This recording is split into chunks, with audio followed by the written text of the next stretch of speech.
Namaskar. Good evening, everyone. Welcome to episode 14 of Upaj. Our guest today, as you have already seen and heard, is none other than Shri Ashwin Srinivasan. Dada, welcome to the show. Namaste, everybody. Good evening to you. Chitrayudh, maybe you'd like to begin proceedings.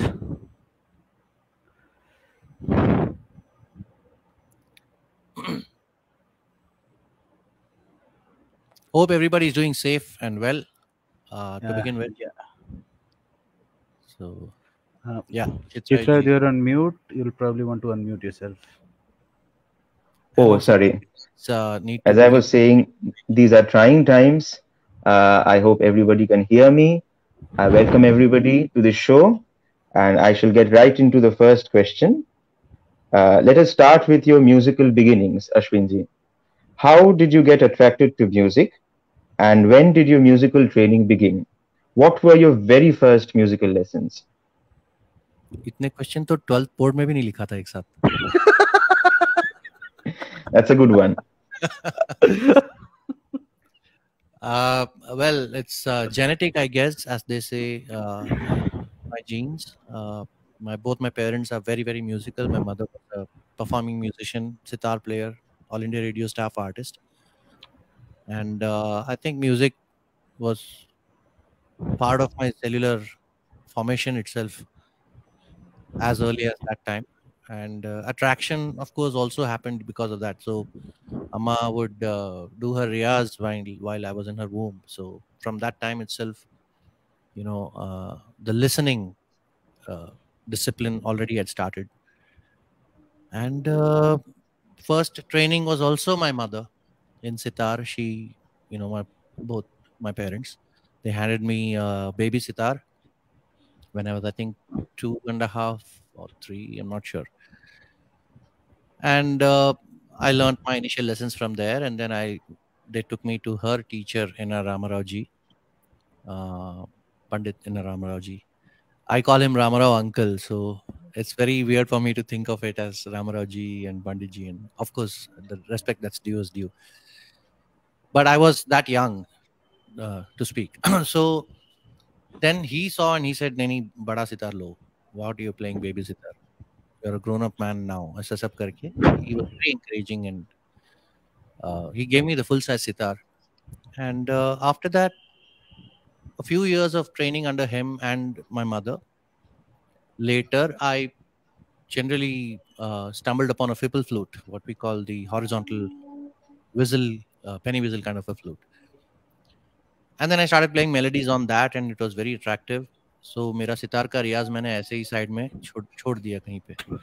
I stopped practicing. But काफी अच्छा बजाता था. I remember I could play a few tans and at high speeds and whatever. उस उम्र में जो होता है ना, स्पीड में बजाना चाहिए, clarity चाहिए उसे. Right. Then I think 7 or 8 years old के time I met Venkatesh Gurkhindi ji, my first guru in Hyderabad, and my classes initiation started in Bansuri. Even he also did the same thing. I used to have this small G sharp का कहीं से मेले में खरीदा हुआ flute था. I used to play that, and I was getting a clean, decent enough sound, not a very clean sound, but he heard me, he gave me a couple of tips, and he said, "ये क्या बजा रहे हो तुम?" तो Guruji used to make flutes as a pastime घर पे बैठे बैठे शाम को आते थे. He was also All India Radio assistant station director in Hyderabad that time. 87, I think, 88, something like that. 87, 88. Must have been 9 years old. तो फिर he gave me ये बजाओ. So he gave me the bass E flute, which is the standard concert flute for Indian classical music, and he said ये बजाओ और अगले हफ्ते आना. So that 1 week was blissful for me. I mean, it was all about exploring and adventure, and अच्छा ये ऐसे आता है क्या, अच्छा ये है क्या, अच्छा उन्होंने ये बोला था, so sound पे, and within the week मेरे लिए तो वो था कि आज होमवर्क दिया तो कल करके जाना चाहिए ना. So I went back to him. I started playing whatever he taught me in the previous class, and he was like, "Okay, fine." तो बहुत जल्दी सीख रहा है ये. तो second class तक ही मेरा गमक और मीन वीन का भी इनिशिएशन हो चुका था. He had already told me what to do all this. ये ऐसे बजाते हैं, ऐसे बजा के देखो. तो 1-1.5 घंटे में वो सारा कुछ हाथ में बैठ गया था. He would proudly actually introduce me to his other students. Of course, Praveen Bhai was there at home, and वो भी बैठते थे कभी-कभी हमारे साथ.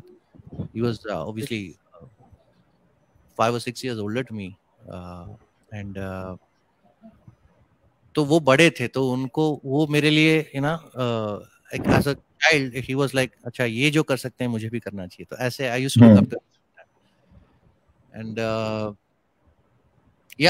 he would proudly introduce much older students of his to me, me to them. Say, गमक बजाओ.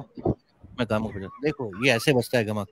तुम लोगों को क्या ऐसे सब ना मजाक करते थे. So it never, मुझे नहीं पता था कि ये ऐसा जल्दी हो जाता है या नहीं होता जल्दी. अभी पता चलता है. When I'm teaching students, I know that it's not easy for everyone to pick up. Mind नहीं काम करता शायद, या at some point, much as I don't believe in destiny, it kind of makes me think maybe there was something that had something to do with it. So वो हुआ. That's the initial training, and then Bangalore shift हो गया. हम लोग move हुए बैंगलोर में. तो यहाँ कुंडलिक शेनॉय जी बहुत सीनियर गुरु हैं थे अभी, उनके पास गए.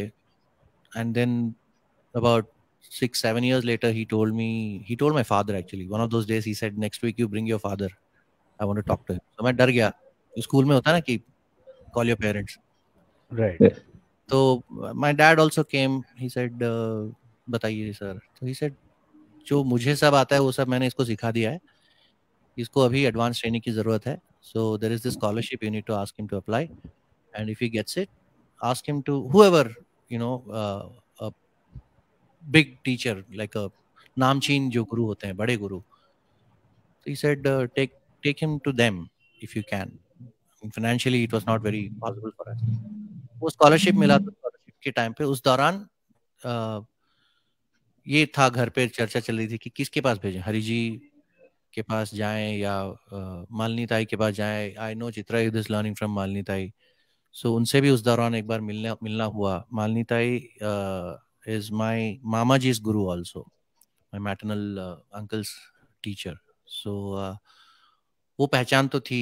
उन्होंने भी सुना. उन्होंने बोला कि नहीं नहीं, आप किसी बांसुरी प्लेयर के पास जाइए, क्योंकि ये बजा, इसका एक तो सफेद तीन है, तो मेरे गाने का स्केल है ही नहीं.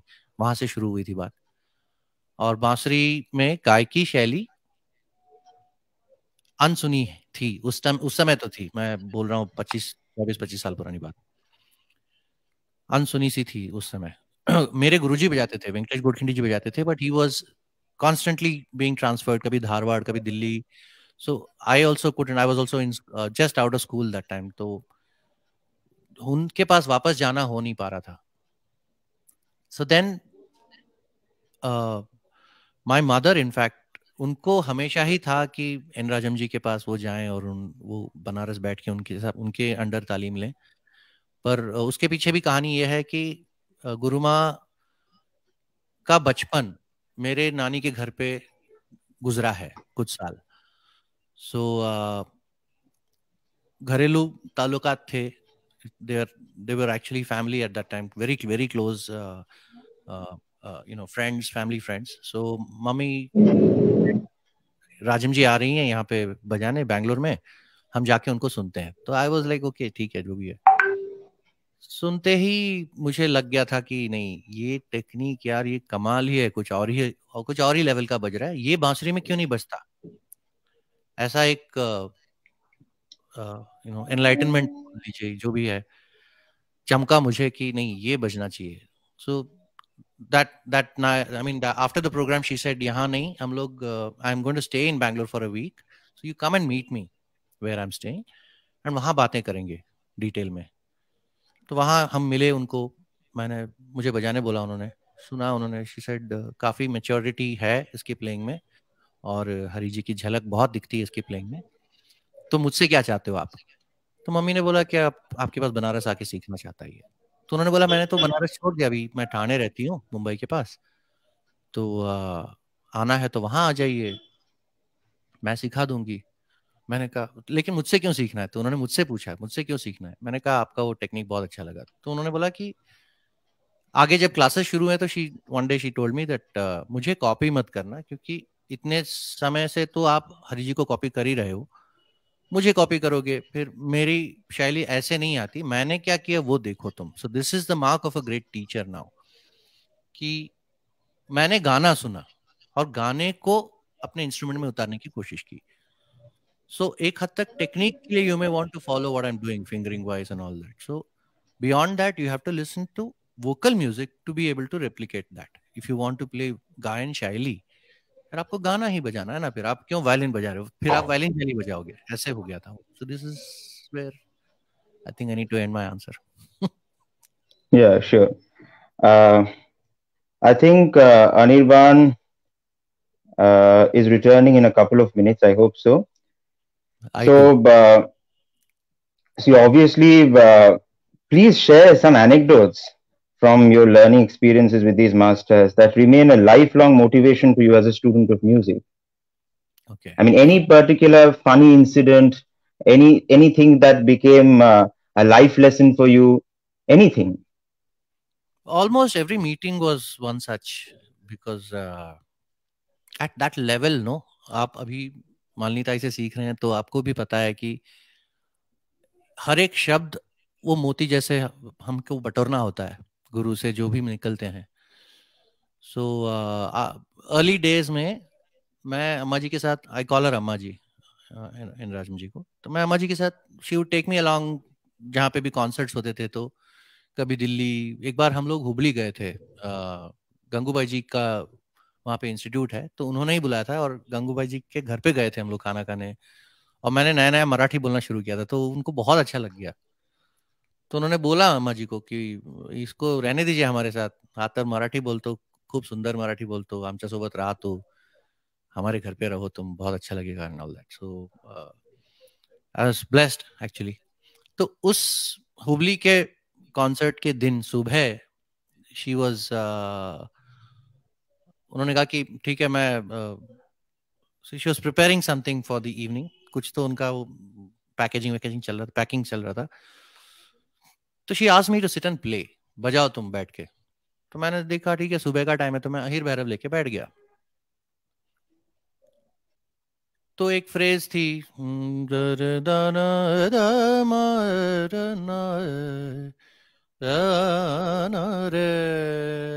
ना, ये फ्रेज था। बहुत ही कॉमन अहिर भैरव का फ्रेज, भैरव में भी बजता ही है ना।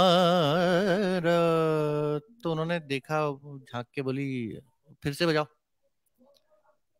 तो मैंने फिर से बजाया। बोली एक और बार बजाओ, क्या लग रहा है तुमको, what are you feeling. It at that time ना वैसा नहीं चमकता वो, कि वो where is she coming at, getting at. तो मैं फिर से बजाया। बोली ठीक है, अब ये फ्रेज अच्छा है, हाथ में बज तो रहा है, 3-4 बार तुमने वही वही बजाया था, इसका मतलब है कि you know what you are playing. अब इसी चीज की लय कम करके बजाना। तो मैं ठीक है द ना ना, ये बजाते बजाते ना मेरे आंख से आंसू निकल गए कि उसका असर ऐसे हो सकता है। बोली हाँ, हर फ्रेज की एक लय होती है, और इस लय में भी अच्छी है। इस बात को तुम 15 मिनट बाद बजाना, पर शुरुआत बजाने के टाइम ये ऐसे बजा के देखो। ये छोटी सी कहानी, इट्स अ स्मॉल इंसिडेंट ऐसे। और this was like, it was an eye opener for me. ये तो पूरा एक क्या कहते हैं उसको, एक बहुत बड़ा लाइफ का चैप्टर खुल जाता है ऐसे।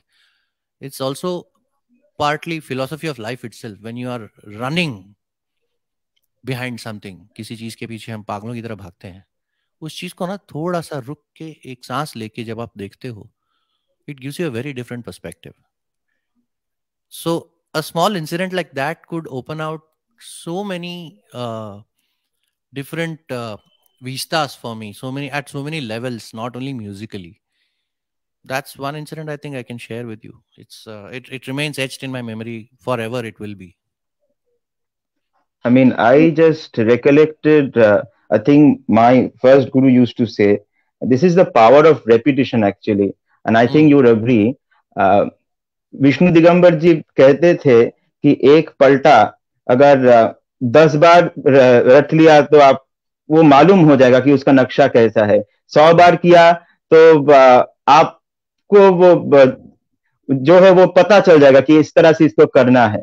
अब mm, 1000 बार किया तो आप जीवन में कभी नहीं भूलेंगे। mm, अगर 10,000 बार किया तो पलटे से तेज निकलती है, mm, ऐसा mm, वो कहते थे। mm, mm, mm. I think Anirban is facing some technical issues. Hope he comes back. Okay. हाँ, गया है वो। Coming to the next question. Mm, Uh, Now, this one is because you're the first Bansuri artist to appear on our talk show, and none mm, of us play instruments from the Bansuri family. So, what mm. are the differences between a 6-hole flute and a 7-hole flute? How do these affect how the music is presented? What is a 7-hole flute? The one used in Carnatic music. That's an 8-hole flute. 8-hole flute, okay. So it's a 6-hole flute or an 8-hole flute. Is that it So far. so far? But what I use is a Is there 7. any difference in the way flute is used in folk musical traditions of India? See, if I have to really answer this in depth, I need to say something. Flute, the physics of the instrument. There are so many different types of flute around the world, and almost all these instruments, including instruments like saxophone, any pipe-based instrument, where wind instrument, what we call, where the wind passes through a volume of a column, which is the length of the instrument, and hence there is a frequency that is produced. And the sound production is also accordingly. So in saxophone you use a reed, in the bansuri you use a certain embouchure to uh, get an angle of the wind, of the air blown, so that the sound is clean. Okay, and that continues through the column that forms through the length of the instrument, any instrument. Now, to manipulate the frequency, you drill, or you basically make holes through the column and open out that column, so that the duration of air is reduced. So the more reduced the air is, the higher the frequency. Okay, this is the physics of बांसुरी. For example, बांसुरी is one such instrument, and बांस की बनती है, उससे सुर निकलता है, इसीलिए बांसुरी कहते हैं उसको. And Carnatic flute also is so far very similar in technique and in the way the music is produced. But now, because of the intricacies in Carnatic music, like the way they take their gamakas, the way they prominently use their shrutis, their flutes have a 8-hole system where they can play the same notes on. How do I explain this to you? मेरे पास तो Carnatic flute तो है नहीं. So हम लोगों का ऋषभ का जो पोजीशन है, ऊपर से 2 होल्स बंद करके बाकी 6 होल्स अपने कर्नाटिक फ्लूट में होते हैं. हमारा ऋषभ का पोजीशन उनका षड्ज का पोजीशन होता है. ठीक है. अब सा रे गा, फिर मा हो गया 1 2 3 4 5 6 होल्स बंद करके, बट उसके नीचे भी 2 है, तो विच मीन्स गा रे तक वहां पे नीचे भी जा सकते हो आप उस फ्लूट में. सो ऑक्टेव शिफ्ट में ना, कर्नाटिक म्यूजिक में बहुत ही इजी है ऑक्टेव शिफ्ट होना, और हिंदुस्तानी बांसुरी में ऑलमोस्ट सभी का मध्यम पंचम का जो ऑक्टेव शिफ्ट होता है हमारे यहाँ. जैसे were to explain in your violin parallels, Anirban plays violin, I know, वहां पे स्ट्रिंग शिफ्ट के टाइम पे अगर आपका स्ट्रिंग यहीं पे मा सारे गा तक, गा मा बंद हो गया, अगर स्ट्रिंग उसके आगे नहीं है और पंचम आपको बाहर के स्ट्रिंग से ही बजाना है, तो आप मा से पा का मींड नहीं ले सकते, क्योंकि वायलिन में मा ऊपर भी जा सकता है और fretboard is much longer. You can do that and then continue from here. वो सिस्टम कर्नाटिक फ्लूट में पॉसिबल है. पर हिंदुस्तानी फ्लूट में traditionally 6-holed flute is what was played all these years. And I would like to take this opportunity to introduce a pancham hole that my Guruji Venkatesh Gorkhindi ji brought into the system. Of course, I know now that Calcutta में भी कई सालों पहले किसी ने ये try किया था कि थंब होल, कुछ लोग लिटिल फिंगर के लिए भी उस वहां से भी होल यूज करते हैं, एक 7th होल यूज करते हैं जो नीचे का तीव्र मध्यम बजता है उसमें. पर वो ई फ्लूट में जो हमारा बेस फ्लूट है उसमें ये उंगली हर एक की नहीं पहुंचती नीचे, बाहर बहुत दूर हो जाता है वो.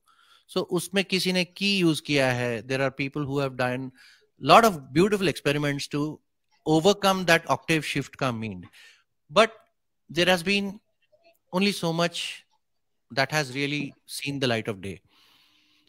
But गोरखिंडी जी का जो पंचम होल है, जो थंब होल है, प्रवीण भाई भी यूज करते हैं. But because I am following Amaji's technique, I kind of took a spin on that also, and a couple of more technical how do I say, trickery. I can sometimes overcome that octave shift का जो jump होता है, जो कटता है, जो कहते हैं मध्यम पंचम कटता है, जो कहते हैं बांसुरी वाले, उसको एक तोड़ निकाला है मैंने. So the pancham hole definitely gives you one extra note after the तीव्र मध्यम. Directly सब बंद करके पंचम का पोजीशन आता है. उसकी जगह पे हम depending on the phrase that we are playing in context, either ये वाला खुला पंचम, थंब वाला पंचम यूज होता है, या सारे बंद करके जो पंचम यूज होता है वो यूज होता है. तो आई यूज दैट. तो that is the difference. I don't know if I have been able to clearly, क्योंकि जो बांसुरी के बारे में जानते हैं, जो बजाते हैं, वो ये आंसर बहुत ज्यादा समझ पाएंगे. जो नहीं जानते शायद इतना नहीं समझ पाएंगे. But definitely it gives an edge, it gives an additional note का मींड मिल जाता है. तो बहुत सारे फ्रेजेस, स्पेशली भूपाली, बिहाग, ऐसे रागों में ये पंचम थंब होल जो है बहुत काम आता है. पंचम से मध्यम की जो मींड का जो आंदोलन होता है कई सारे राग, जैसे क्या केदार, अब वो ये पंचम थंब होल के बगैर वो बहुत कच्चा लगेगा ना, ना ऐसे बजेगा वो, और हर बार वो मुर्की में ही बजाना पड़ेगा उसको. पर वो तो राग का फिर तो यही निकल गया. इसीलिए शायद केदार इतना नहीं बजता होगा, बांसुरी में प्रचलन नहीं है उसका शायद. I've also seen some artists approach the Mandra Saptak. Probably you have by having a hole on the underside of the flute, and they play those notes by pressing the flute on their thighs or on their knees. Nath another brilliant musician, he does that. उसने तो दो कहाँ है मेरा flute?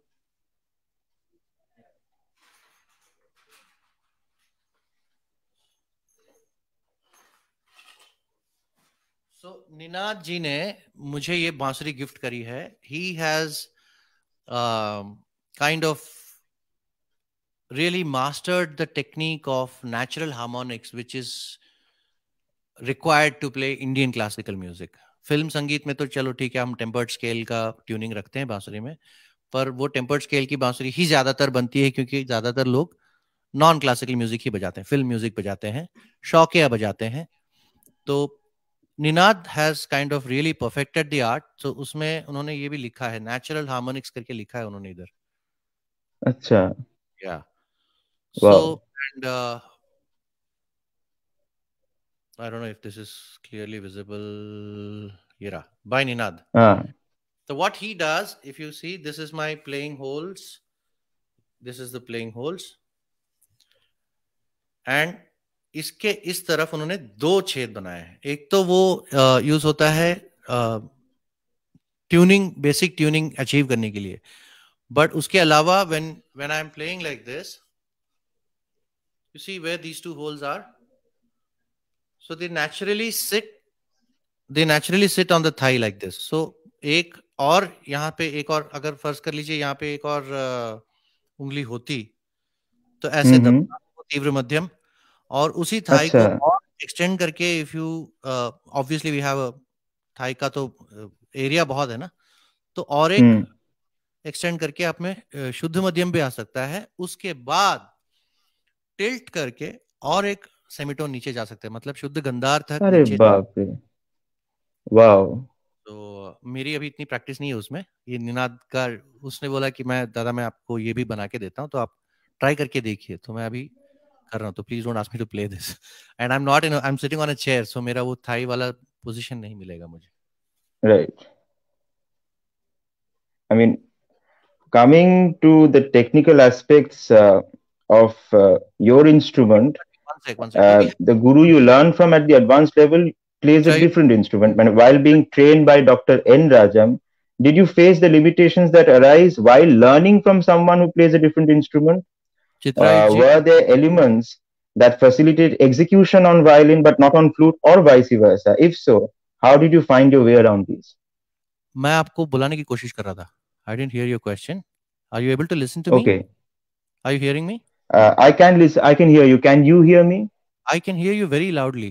And oh, okay. I wanted to know if thus far किसी का कोई सवाल कुछ आया है क्या कहीं से, क्योंकि बहुत सारे बांसुरी प्लेयर्स हैं जो आज का ये देख रहे हैं live. Oh, sure. So I think Anirban would have been able to find that out because he's the host. अच्छा. I can't see the comments. The comments will be displayed by the person who is hosting. Okay. I'm not hosting it. Now I'm going to check. Okay, there you go. If I could see them, I would have displayed them. No, I'm just going on the post itself to read. Oh, okay. Sure. आवाज फट रहा है sir. किसका, मेरा या किसी और का?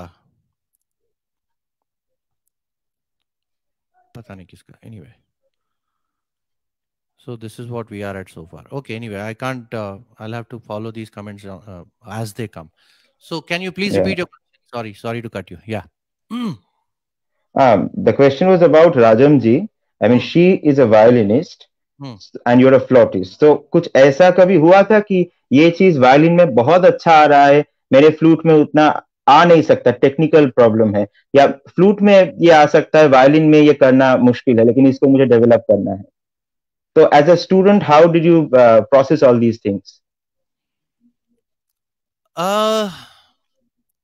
आया भी होगा तो मैंने कभी उस चीज को जाहिर नहीं करने दिया, होने नहीं दिया, क्योंकि for me, thanks to my parentage, the culture I was given to respect teachers and always, whatever, how do I frame that line? Anyway, it led me to not से एवर दैट ये मुझसे नहीं हो रहा है। And also मैं ना इस टेक्निक को अपनाने के चक्कर में मैं वहां गया था। आई वॉज टू कैसे कहते हैं उसको, आई वॉज ऑब्सेस्ड कि मुझे मुझसे बजना ही चाहिए, कोई भी फ्रेज हो ये मुझसे बजना चाहिए। So most often I would never ever से। इनफैक्ट एक बार ऐसा किस्सा हुआ था कि उनसे एक दो और बांसुरी प्लेयर्स बनारस में सीखते थे। तो उन्होंने मुझसे एक बार ये कहा कि तुम कोशिश तो कर रहे हो, लेकिन वहां पे एक लड़का था जो हमेशा कह देता था कि ये बांसुरी में बज ही नहीं सकता, लगभग हर दूसरे फ्रेज में ये अच्छा। बांसुरी में नहीं बज सकता। तो तुम कम से कम कोशिश कर रहे हो तो अच्छी बात है। ऐसा ये एक दिन हुआ था ऐसे। बट मैं ना उस चीज को, लाइक एक बार दरबारी पे बैठे थे हम लोग और वी वर इन पुणे। तो होटल रूम में शी सेड मैं I am gonna take a siesta but you sit and do your riyaz, I am gonna listen to you. तो मैं दरबारी लेके बैठा और शुरुआत उन्होंने करके दी थी। 10 मिनट मेरे साथ बैठी वो, फिर बोली कि ये एक फ्रेज पे मैं अटक गया। इट वाज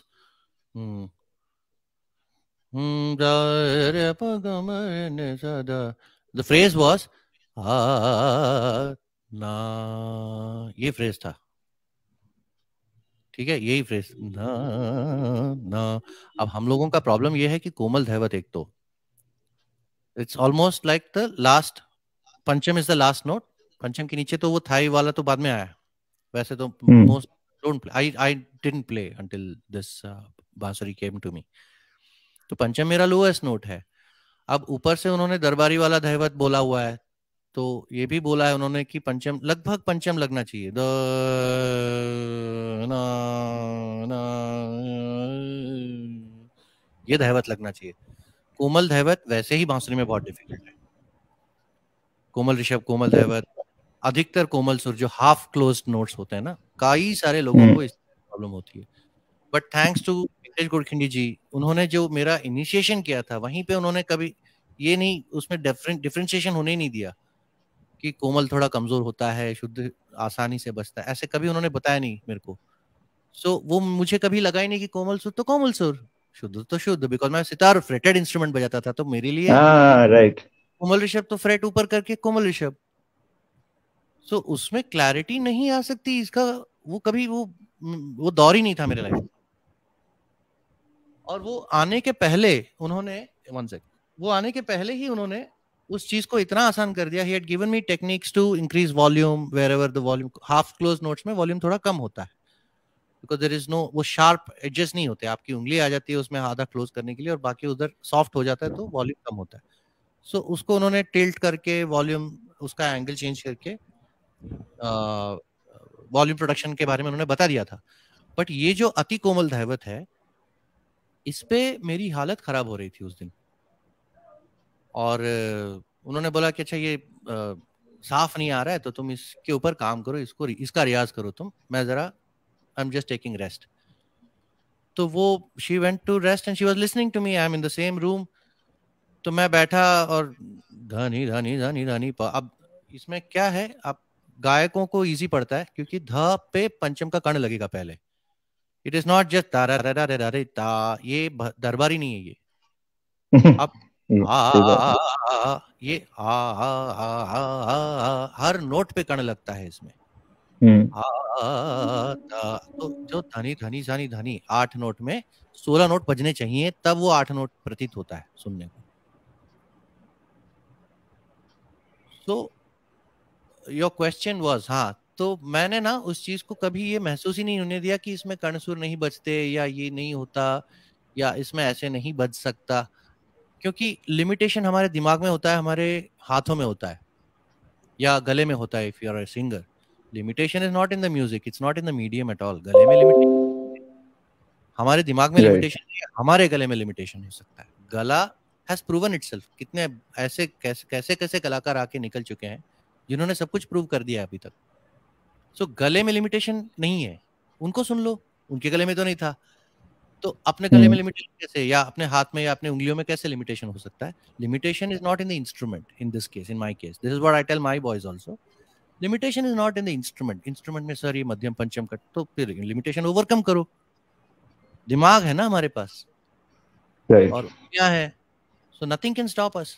So limitation है ही नहीं. तो फिर अम्मा जी ने भी, उनको तो ये कभी महसूस ही नहीं होने दिया मैंने कि बहुत सालों बाद एक बार उन्होंने पूछा कि मैं अभी सुनती हूँ तो पता चलता है कि तुम्हारा प्लेइंग थोड़ा it's got that little extra to it, कुछ तो जिंग है. वो कैसे सुनती है? मैंने कहा आप ही का दिया हुआ है सब.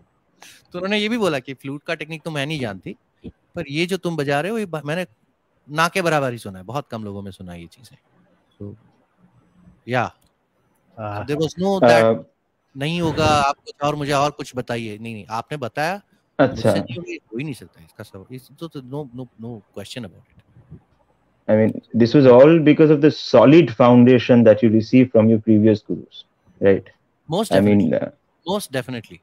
So I still insist, most of my YouTube tutorials also, I even, what do you call, I have a website where I have pre-recorded video courses where I have recorded all the basics, which don't have to be repeated in every class. हर नए student को मुझे वो सारी बातें बतानी नहीं होती.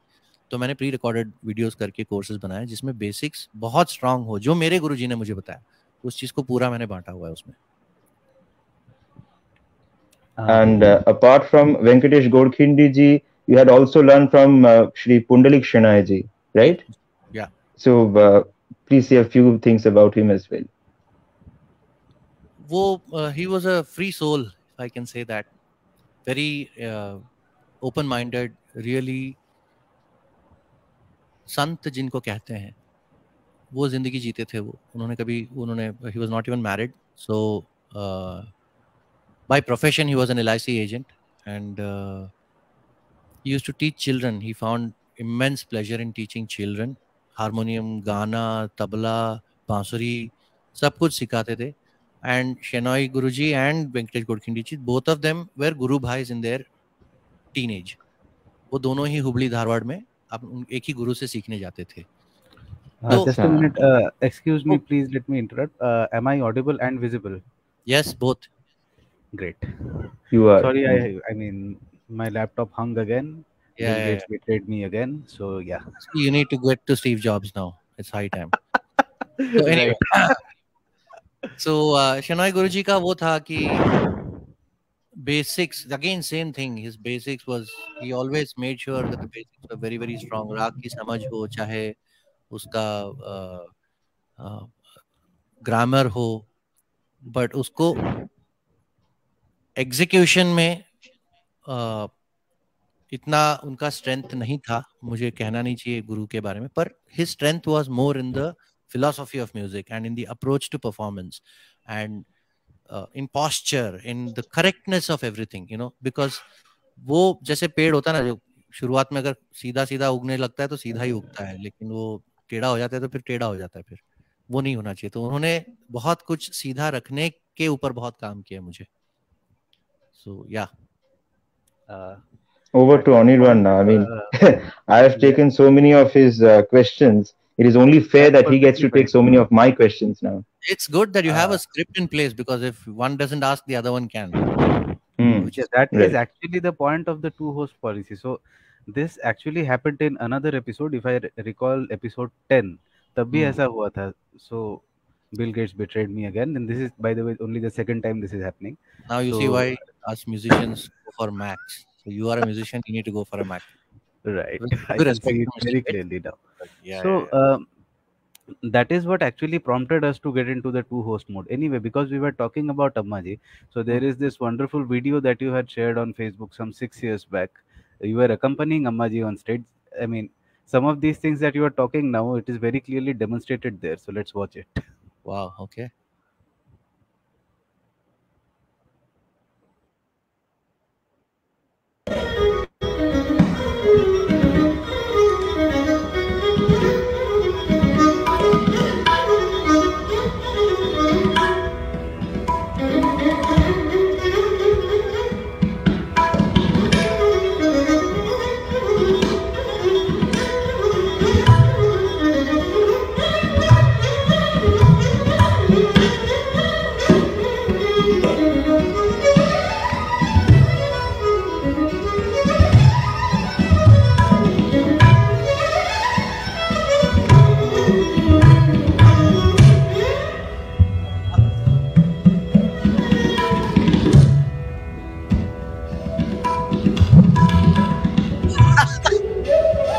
in the mirror.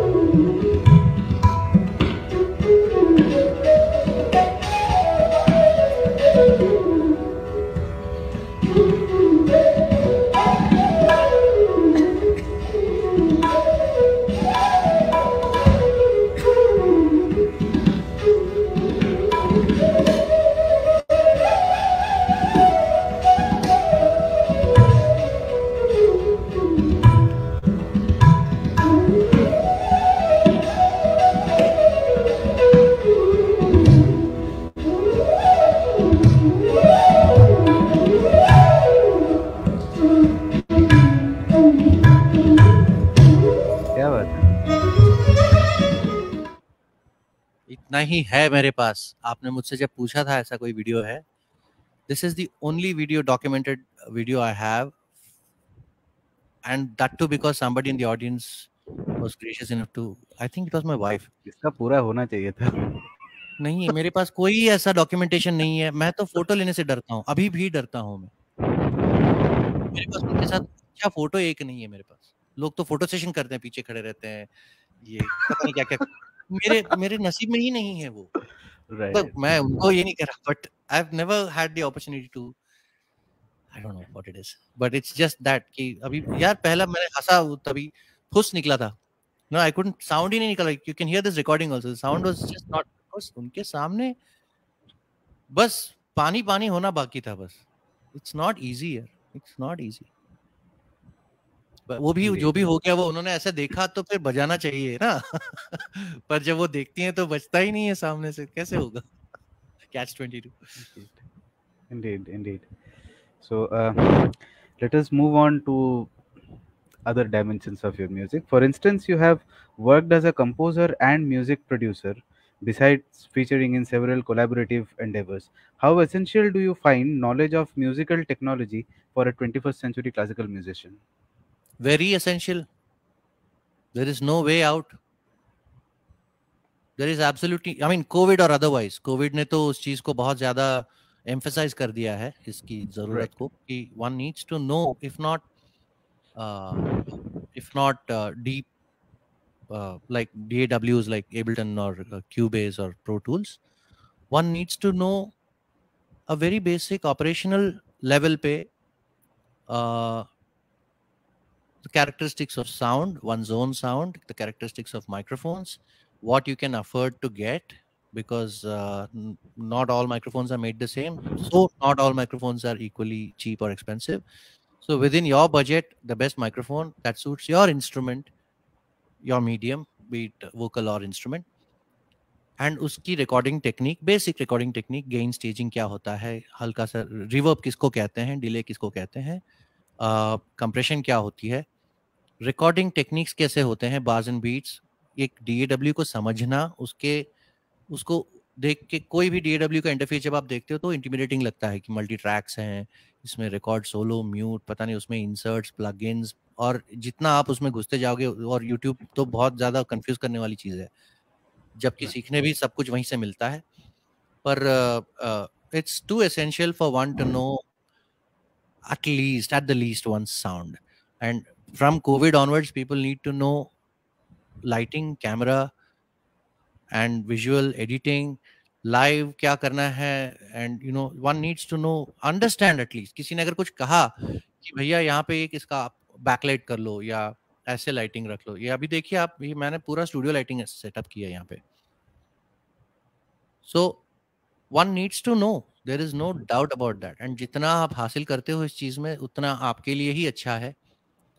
और घर में बैठे बैठे, यार जाकिर भाई को तो साउंड आता है, उन्होंने साउंड इंजीनियरिंग सीखा है, वो तो माइक पे बोल देते हैं 800 हर्ट्स बूस्ट चाहिए, इतने ये कट 300 हर्ट्स, उनको हर्ट्स के नंबर्स मालूम है. ऑफ कोर्स मालूम है. If you know, you know, वो मालूम होना चाहिए. अच्छा, आप ये तो एक तरफ बोल ही रहे हो कि जाकिर भाई को आता है, आपने खुद कितना सीखा उस चीज के बारे में?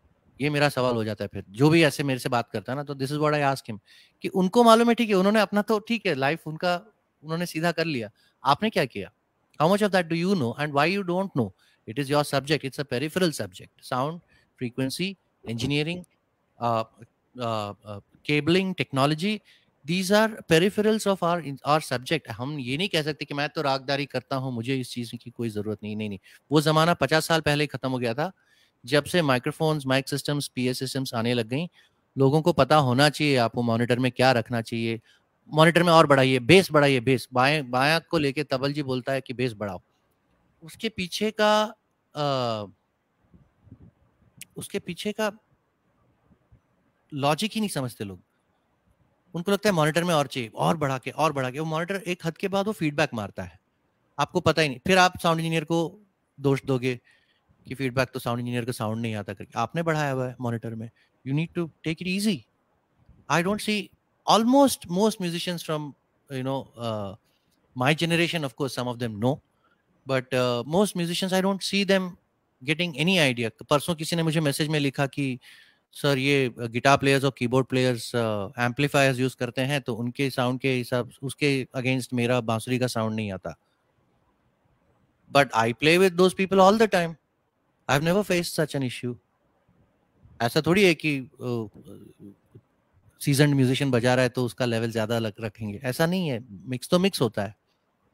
Right. So one needs to know how to overcome these things. You can't blame other people and say नहीं नहीं वो लकीर इस लकीर से बड़ी है इसलिए ये लकीर छोटी लगती है। ऐसा नहीं हो सकता, ऐसा नहीं हो सकता। इस लकीर को उस लकीर की बराबरी करनी आनी चाहिए। So ये मेरा that's how I see it. So one needs to really really definitely know. It's very relevant.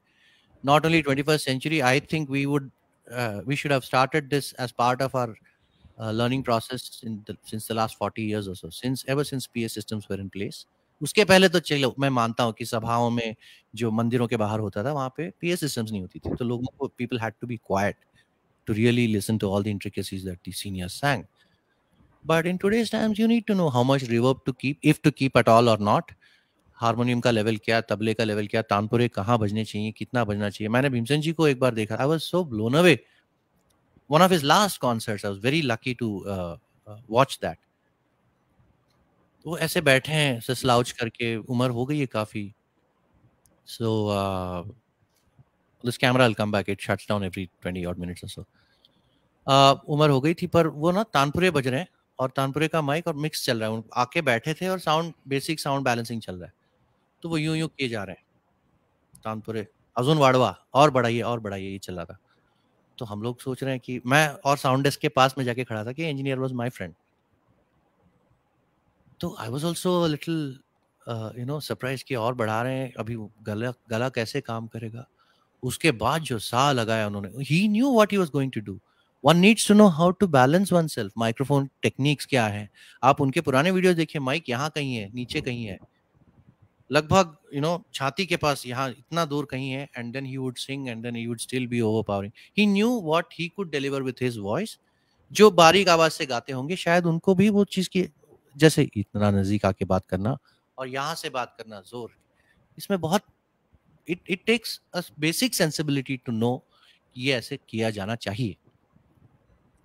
जैसे किसी ने लिखा था आवाज फट रहा है तो because you are breathing into your microphone. शाम को हम लोग जब टेस्टिंग कर रहे थे तब भी वो हो रहा था कि वो सांस की आवाज माइक में पकड़ रहा था। सो हमने उस चीज को करेक्ट किया था। So these are things we need to know by ourselves कि बॉस ये ऐसे करने से ये होता है, whatever etcetera. Just to answer your question. या So while we are talking about the relevance of technology in today's day and age, as you said, and I am sure Chitrayudh also agrees along with me that this should have been part of the music teaching curriculum since, I mean, a very long time ago. However, seeing that it is not the case so far, how do you think it can fit in with all of the actual music that needs to be learned? Because उसको भी सीखने में ना बहुत time लग जाता है, तो इस पूरा चीज अकोमोडेट कैसे करे, कोई करे मैं तो आपको कैसे बहुत करे? सिंपल एनालॉजी देता हूँ। स्कूल जाते हैं आप एक सब्जेक्ट नहीं जी, सीखते। 35 दैट मिनट इज के, राइट। क्योंकि मेरे क्लासेस तो 35 मिनट्स की थी। बीच में गेम्स पीरियड भी होता था, करिकुलर एक्टिविटी भी हो रहा है और ये भी हो रहा है, फिर साइंस भी पढ़ा जा रहा है, लैंग्वेज भी पढ़े जा रहे हैं, वर्नाक्युलर भी पढ़ा जा रहा है। सो सब कुछ हो रहा है ना एक साथ। It's a wholesome education. उसका काउंटर पॉइंट ये राइट। होगा कि बचपन में सब कुछ सीखा जा सकता है, पर अगर हम कभी ना कभी, तो हम सभी बच्चे रहे हैं। Every one of us without exception, we've all been children at some point. So we just need to keep the child in us active and learn. And there is no, ऐसा नहीं है कि जो आपने अभी ऐसी बात कही, जो भी मैं तो देखता हूँ कि बहुत ज्यादा रियाजू लोग भी, ऐसा नहीं है कि रियाज के अलावा और कुछ नहीं करते, या सीखने के अलावा, मतलब अपना रागदारी सीखने के अलावा और कुछ नहीं करते, ऐसा तो है ही नहीं, और ऐसा होना भी नहीं चाहिए. You have to get out, get a decent exercise, थोड़ा वॉकिंग, थोड़ा if not active physical sports, but कुछ हद तक एक डिस्ट्रैक्शन होना चाहिए. उससे आप दूर जाओगे तो उसकी एक पर्सपेक्टिव और मिलती है. When you come back in, you see it differently. So during that time you can invest. Film नहीं देखते हम, यार आज थोड़ा ज्यादा रियाज हो गया, शाम को मैं आज नेटफ्लिक्स देखूंगा, तो उस time it's that's one thing, वो भी देखिए. अगले दिन मे बी इन्वेस्ट. इट डजंट टेक ये उतना गहरा है अपने आप में. If you become a sound engineer, then it becomes as serious a discipline as your classical music. But if it's a peripheral subject, you can definitely invest an hour or so learning about these things. और आजकल तो सबके पास phone पे DAWs आ गए हैं आज तो. हमें, मैं तो ये भी नहीं कह रहा हूँ कि लैपटॉप लो या डेस्कटॉप खरीदिए, मैक आई मैक और लाखों खर्चा कर, मैं वो नहीं. कुछ फोन पे हो जाता है. DAW 4 ट्रैक रिकॉर्डर्स आते हैं फोन पे. See what can be done with it. You understand. Watch a few YouTube videos. You will know where it is going. You will know why they are doing a certain something. And half knowledge पे, वो उससे बड़ा, no knowledge is better than half knowledge. So your passion to learn itself needs to be at that level where you pick up these things as and when you go. अगला programme आप दे रहे हो, ऐसा तो नहीं है कि आप सिर्फ रियाजी कर रहे हैं. You are not only a student, you are also a performer. So when you perform next time, you know what not to do. ऐसा हॉल होता है तो ऐसा साउंड आता है, ओपन एयर होता है तो ये होता है, छोटा हॉल होता है तो अलग होता है, ये माइक्रोफोन मुझे लास्ट टाइम अच्छा लगा. ये सारी चीजें हमको रजिस्टर करनी होती है कि ये माइक का नाम क्या अच्छा है, SM58. This is a Beta 87. This is, by the way, this model is Hariji's favourite microphone, I was told. Ah, जो I see. श्योर के लोगों ने मुझे ये माइक भेजा है. Thank you to Shure also. But he told me कि there was one concert, this engineer was mixing for him and he said, आप, मैं कौन सा माइक दूं पंडित जी. तो उन्होंने कहा कि अगर कोई नहीं हो ना, तो ये बीटा 87 नाम की एक माइक आती है, बहुत पॉपुलर है और हर जगह मिलती है. उन्होंने, हाँ हाँ है मेरे पास, वो दे दीजिए बस, बहुत हो गया हमारे लिए. तो इवन ही नोज, ऐसा नहीं है कि he doesn't know, even he knows, माने कि उस लेवल पे उनको पता है कि ये पक्का काम करेगी. This is out of experience also. ऐसा नहीं है कि आप कॉलेज जाके इसकी एजुकेशन कीजिए, पर आपको इतना बेसिक मालूम होना चाहिए कि आपको कौन सा माइक सूट करता है, आपका इंस्ट्रूमेंट क्या बोल रहा है. पिकअप माइक्रोफोन यूज करना है तो क्या होगा, या ऐसे में condenser microphone, dynamic microphone, these are basic knowledge. आपको फिल्मों का शौक है? Not very much, not very little. कौन से फिल्म देखते हैं आप? इंग्लिश फिल्में देखते हैं, हॉलीवुड फिल्में देखते हैं? जी. मार्वल के फैन हैं आप? मार्वल के Not a fan, but देखा है. देखा है. वो क्या लाल सूट वाला कौन है? वो दो लोग हैं ना लाल सूट में, एक कौन है? लाल सूट वाले तो बहुत है. डेयर डेविल है, मेन स्पाइडरमैन जो दो है, कैरेक्टर है, एक हाँ स्पाइडरमैन और दूसरा एक और लाल सूट डॉक्टर स्ट्रेंज है, मेटल वाला सूट पहनता है, कौन है वो? Iron man. हाँ, ये मालूम है ना आपको.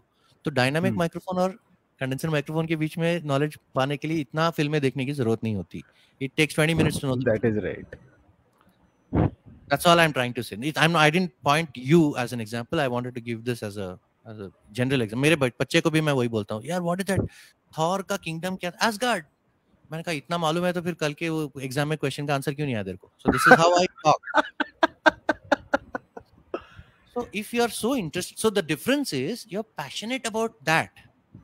All it takes for you to learn about this is you need to be passionate about this. जो लोग कहते हैं ना कि मेरे दिमाग में नहीं घुसती ये बात, यार डायनामिक सब सारे माइक्रोफोन तो एक जैसे लगते हैं, उसमें केज होता है, सिल्वर कलर का होता है या ब्लैक कलर का होता है. Because you choose to see it that way ना बाबा. अगर आपने थोड़ा सा और टाइम लिया होता तो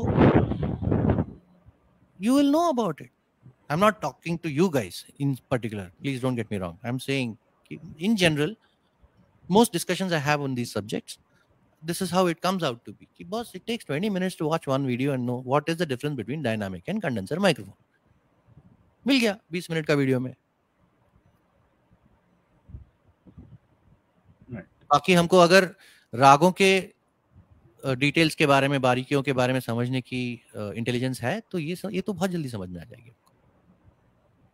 Right. Uh, so let's get on to your collaborative ventures.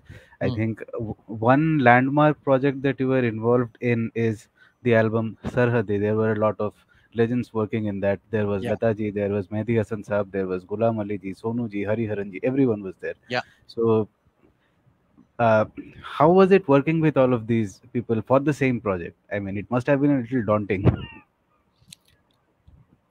Yeah, yes and no. Yes, because of the sheer weight of the names that you've just mentioned. Unfortunately, Mehdi साहब को मिलना नहीं हुआ हमें. हमने उनकी एक रिकॉर्डिंग सोर्स आउट करी. कोई वो भरत शहजाद साहब हैं, बहुत बड़े शायर हैं. उन्होंने वो लाए थे, उनकी एक हाई 8 टेप लाए थे, 8 ट्रैक रिकॉर्डिंग, जिसमें से उनकी वॉइस हमने सेपरेट की, उसको क्लीन अप किया डिजिटली उनके रहते टाइम, उनसे परमिशन लेके. वो भी बहुत खुश थे कि लता बाई गा रही हैं, तो हमारे लिए बहुत खुश नसीबी की बात है ये वो सब. सो उस समय उनकी वॉइस हमने क्लीन अप करी और फिर दीदी से भी बात की. उन्होंने भी बोला कि हाँ ठीक है, फिर ऐसे कुछ डिबेट करते हैं. आजकल अभी तो यही करना पड़ेगा क्योंकि खान साहब गा नहीं रहे थे उस समय. He was very old by then and also quite ill. फिर हमने उसको फिर सेक्शंस बनाए, कुछ कुछ रिपीट्स किए ताकि दीदी का वो डुएट लगे. तो ऐसे हमने मिक्स करके दोनों को उनकी सेक्शंस बनाई. और अरेंजमेंट, म्यूजिक अरेंजमेंट का शौक तो मुझे बहुत बचपन से था. And I think I must have been 23 24 when I got to meet Lata ji in person in a studio where I was working. And बहुत ही जल्दी उन्होंने वो आइस ब्रेक कर दिया. तो हम लोग, हम सब बच्चे, मैं जिन जिन जिन जिन के साथ हमने पूरा टीम था, साउंड इंजीनियर था, कंपोजर मयूरेश भाई जिन्होंने वो पूरा एल्बम कंपोज किया. मेहदी साहब वाली गज़ल तो उनकी अपनी कंपोजिशन थी. Obviously he had recorded it in a studio in Pakistan.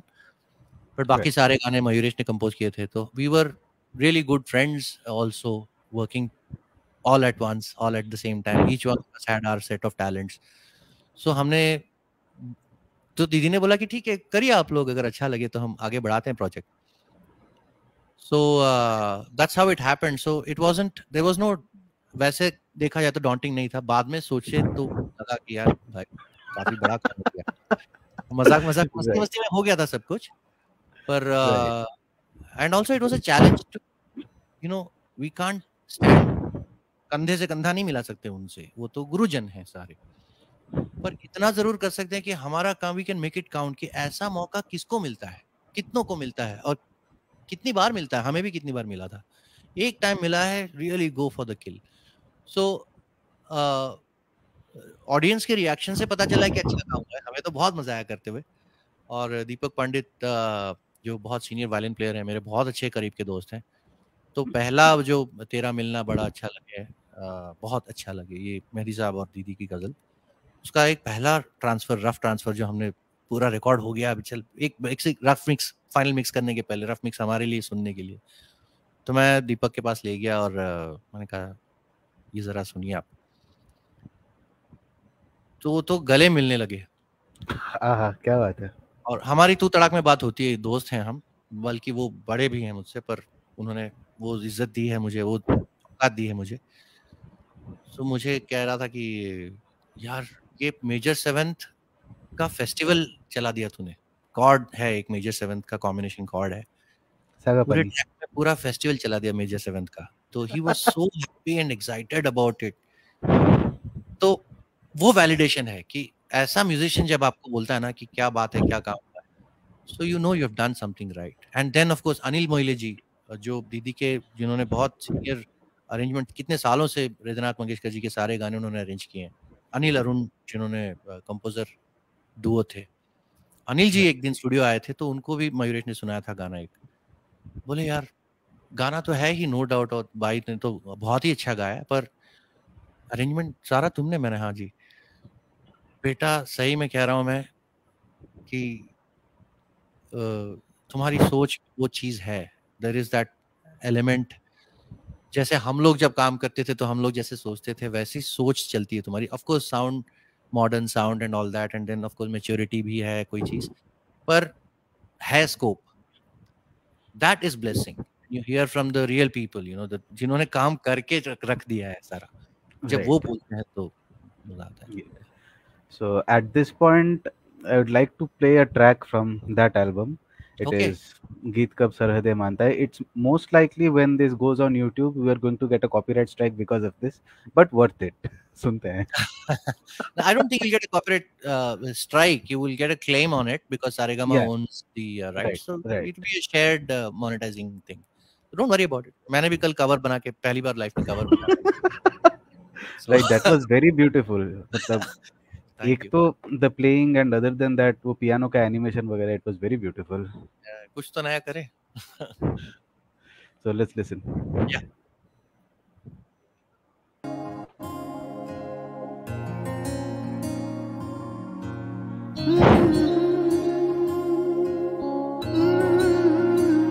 ये Ankur Mukherjee guitar player.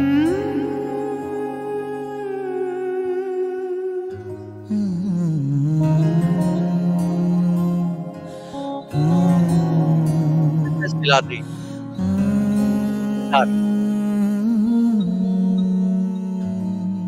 Sani sa gare ma ga ni sa ga ma da ma ga sa re ga ma dha pa re ga re sa sa.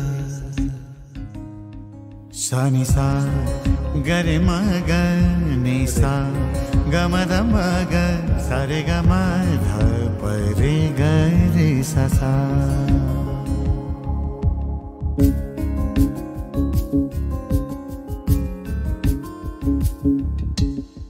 गीत कब सरहदें मानते हैं, गीत कब सरहदें मानते हैं, गीत दुनिया को एक जानते हैं. गीत कब सरहदें मानते हैं, गीत दुनिया को एक जानते हैं. सनि सा गरे मा गा नि सा ग म ध म ग सा रे ग म ध प रे ग रे सा सा. गीत है घूमते मुल्कों मुल्कों, गीत है घूमते मुल्कों मुल्कों, इनको दिल वाले पहचानते हैं.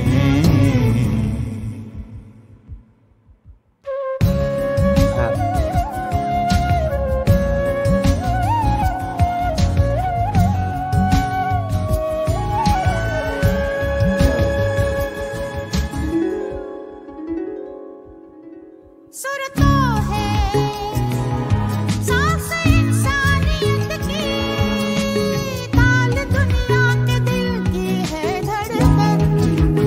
ओ सुर तो है सांस इंसानियत की, ताल दुनिया के दिल की है धड़कन. साज होते नहीं है पराए, हो साज होते नहीं है पराए. अच्छी आवाज छूती है हर मन. सनि सा गरे म ग नि सा ग म ध सा रे ग म ध प रे ग रे सा सा.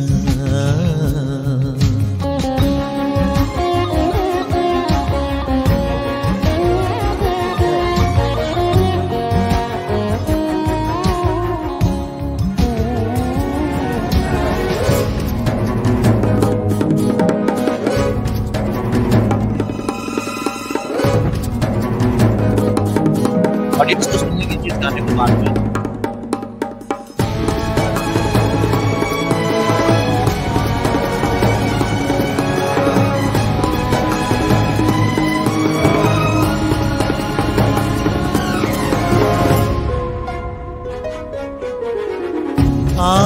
बारूद के शोर को हम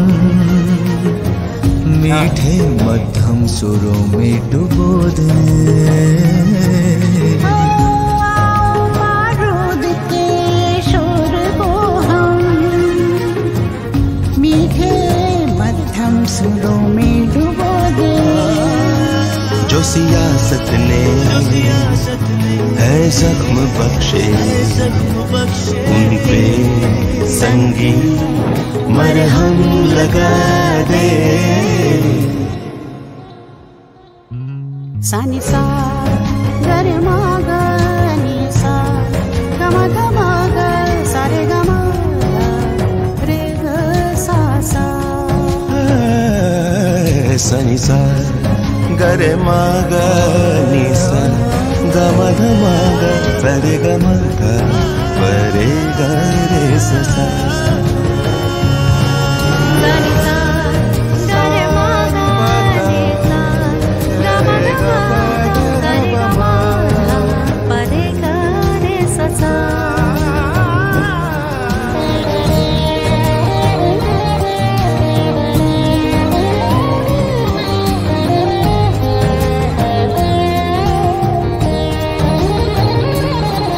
सानी सा गरे मा गा नी सा ग म ग म ग सा रे ग म ग प रे ग रे सा सा।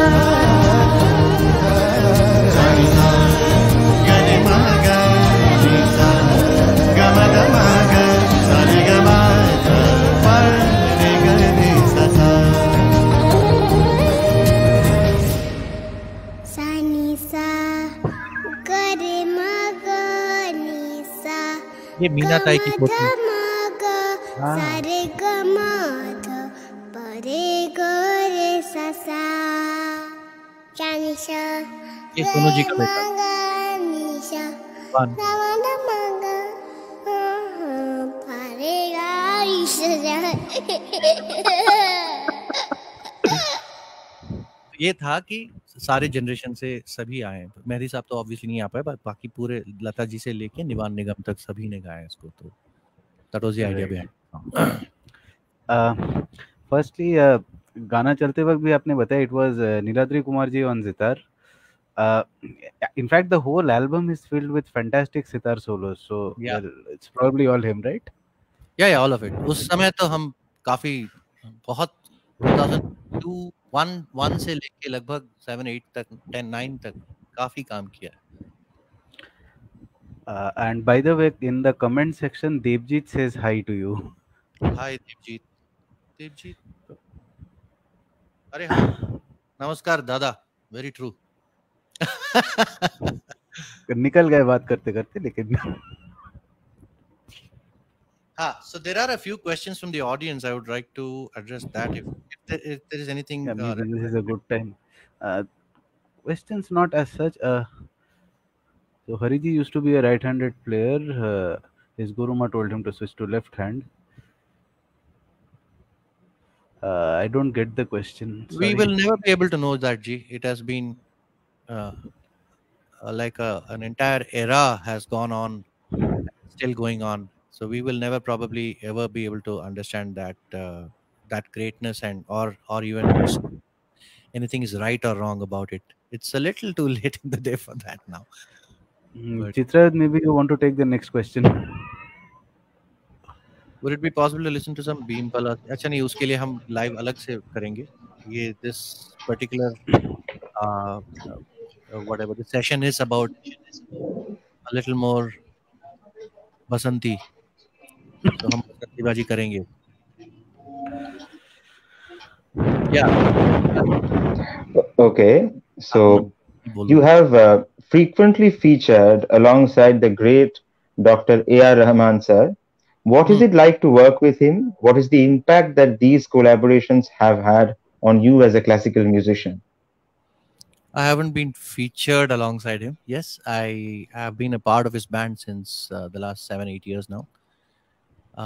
I get to by nature of all the parts that I get to play, it almost sounds like it looks like I'm being featured. Yes, I think so.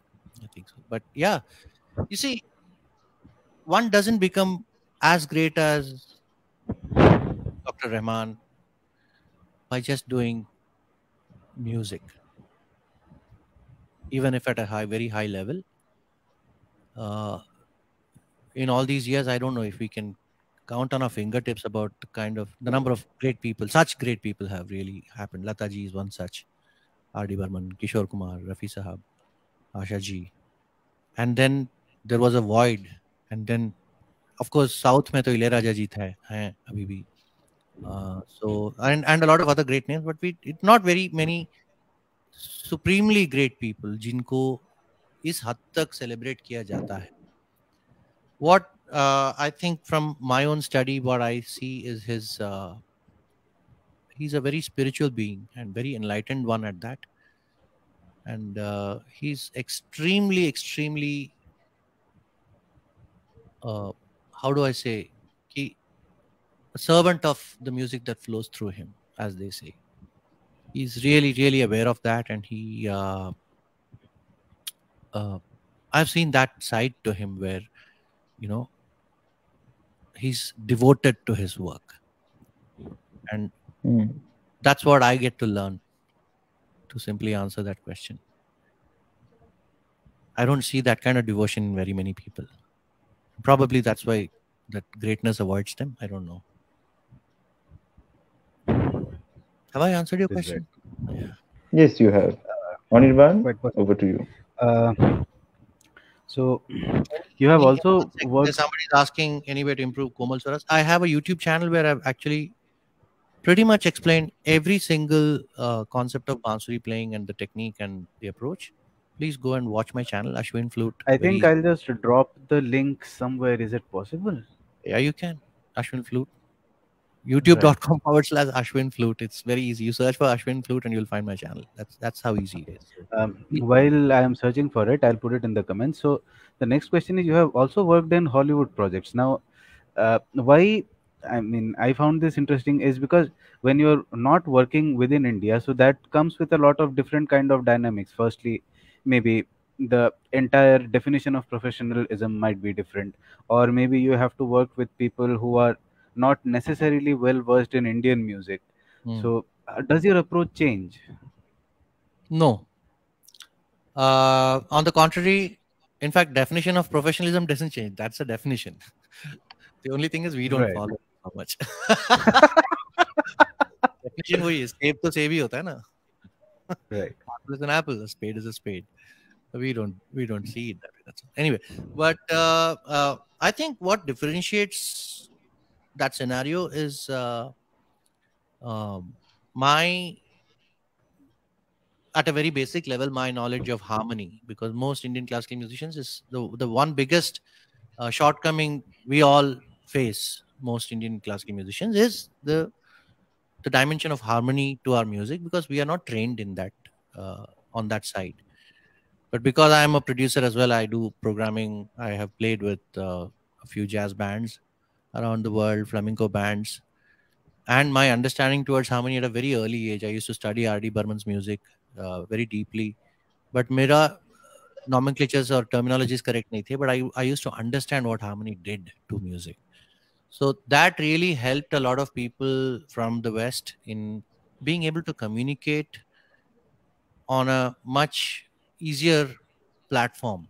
You know, we both understood what we were trying to do, and they obviously, if they've called an Indian musician, they also have a certain degree of exposure to the music, or at least they, you know, at the least they do their homework. Like we just mentioned, you know, they're very professional. They do their homework. They don't come and look like fools on set.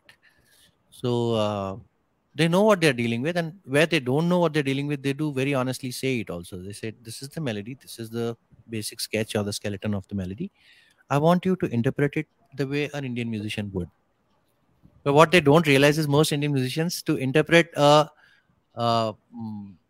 multi-tonic melody, जहाँ पे harmonies change हो रही हैं, या if it's not raga, some people actually try, like Nitin Sawhney, for example, all the main theme from Mowgli was composed in Des, and the main theme from Namesake was composed in Khamaj. So he knew his ragas. He knows his Kirwani from his Khamaj, from his Bhairavi, from his Des. So there are that kind of musicians. Then there was this is embarrassing. I forgot his name. Michael. So sorry, Mike.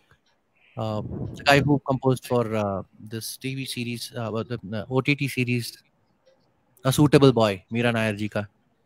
So उसमें भी वही था कि he उनका Indian classical का knowledge नहीं था. So what he wrote was orchestral pieces, string pieces. That's his thing. And he asked me to interpret it. So, for example, ta ta pa ma ga ma pa da pa ni da ba ga ta da ra ra ra ra ra ra. Agar if it modulates like that, an Indian musician, because हम सा की खोज में रहते हैं हमेशा, it's very difficult for us to interpret it that way. गाना easy है, but instrument में ना सा पर डिपेंड रहते हैं हम, सा के पोजीशन पर. वो सा अगर गा हो गया तो गा को सा बना के बजाने की जो एक acumen है, not many people have it, and those who have it also find it technically. अब सितार players के लिए frets का problem होता है, they don't have chromatic frets, or like an Indian violinist yourself, if you, because your violin is fretless, you can actually play any scale from any position. That's what violin does. But Technically, we are because supposed to be able. हाँ, वो तो उसको transpose करके बजाना, transpose your word. Yeah. How do you interpret that? That was something, because of my knowledge in Western music, whatever little basic knowledge I have, it really helped me, and also thanks to my education, my communication was pretty flawless, fluid. There was no problem in that also. Fantastic. So, at this point again, because you mentioned the Mowgli theme, we'll just hear it once more. Sure, yeah. Before you play it, I need to mention that Mowgli also had by Dilshad Khan, a very very dear friend of mine, and Shehnai by Omkar Dhamal, also a very very beautiful player. So yeah, please. Okay.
I'm sorry, did I say this?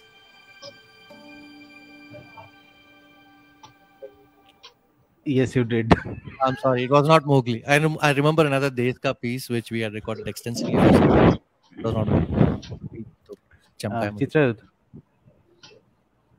Oh, yes. While coming to your YouTube channel reflects your openness in sharing musical knowledge with anyone who's interested. You've already spoken about that. Now, do you think such endeavors should be more widespread? Of course, don't you think so? Because Yes.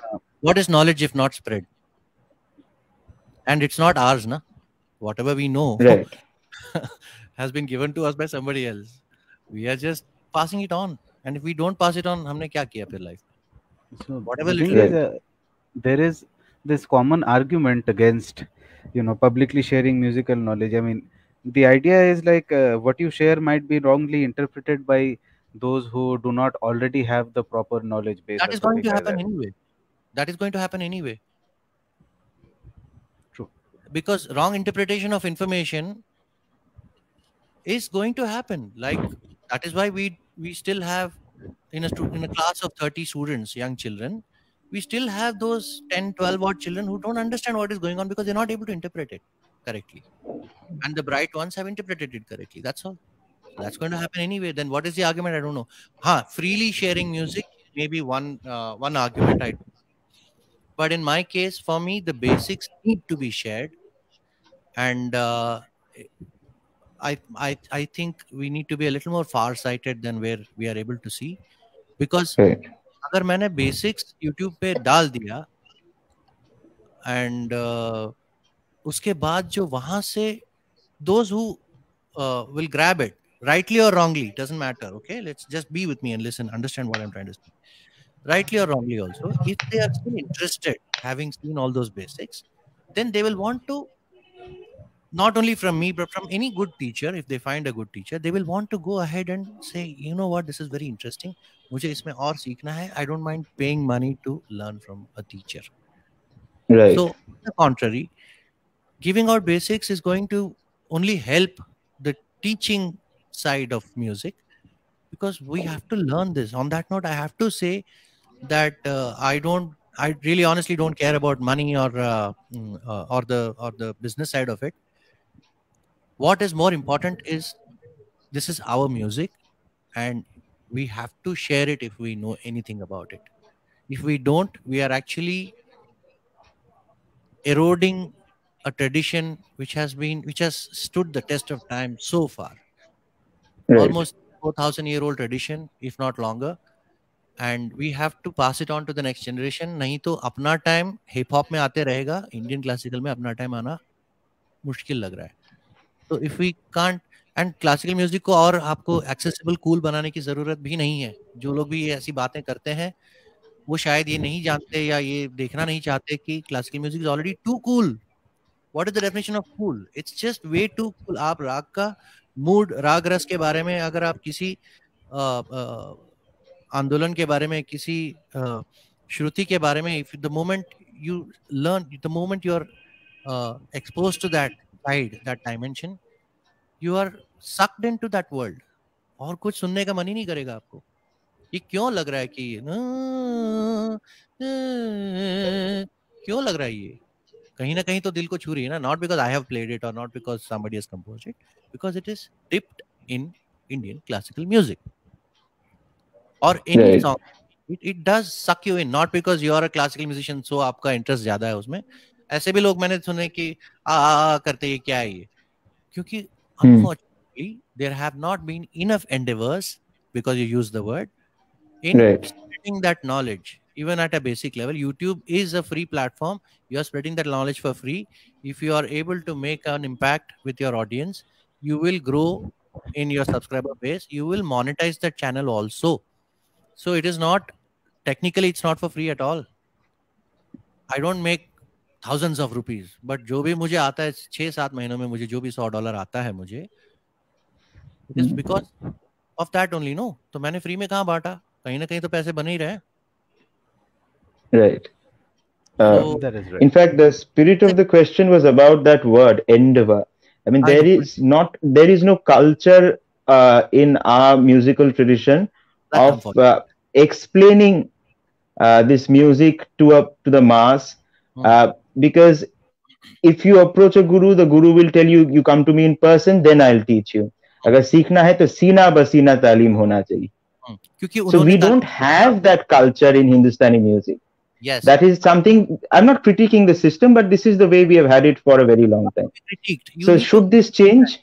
You need to understand why it is happening like that. उन्होंने भी बहुत शिद्दत से उस चीज को सीखा है. They have struggled a lot to get even whatever they know at their level. Right.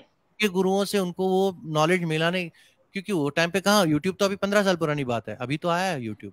Fast internet तो 5 साल पहले आया हमारे यहाँ. तो उस समय नॉलेज गेनिंग के लिए ना, one had to struggle a lot. Now we have the means, we should provide the knowledge.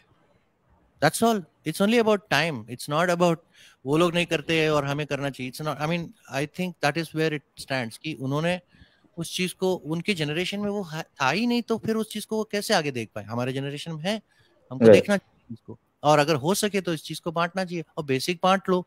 अगर सामने वाला उसके बावजूद इंटरेस्टेड है तो आपके पास आएगा, या किसी के पास तो जाएगा कम से कम. Right. That is right. So Anirban? there are a lot of flute players in the comment section viewing the stream. However, since our regular viewer base does not consist of flute players, I would like to play one short part of one of your tutorials. Basically, not because it is flute, but just because it is so beautifully explained. Sure.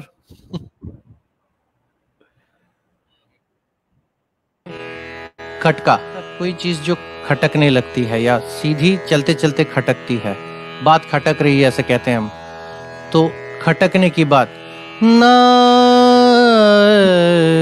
अभी ना ना ना ना, ये खटका हुआ ना,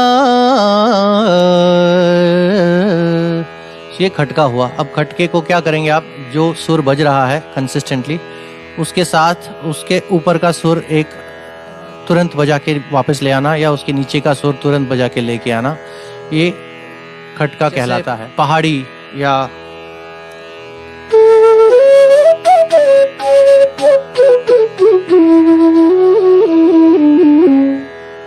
ये खटका हुआ, ये किया है मैंने पंचम बजाते हुए धैवत को जाकर छू करके तुरंत वापस पंचम पे आ गया। तो देखिए थोड़ा स्लो करके, तो क्या कर रहा हूं,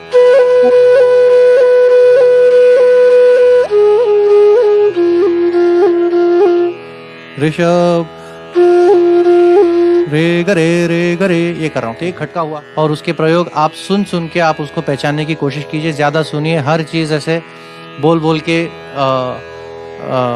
जानने की आदत को कम कीजिए, क्योंकि कई सारी चीजें पहली बार समझाने से समझ में आनी चाहिए, नहीं आती तो खुद से भी आपको इस चीज की खोज लगानी पड़ेगी।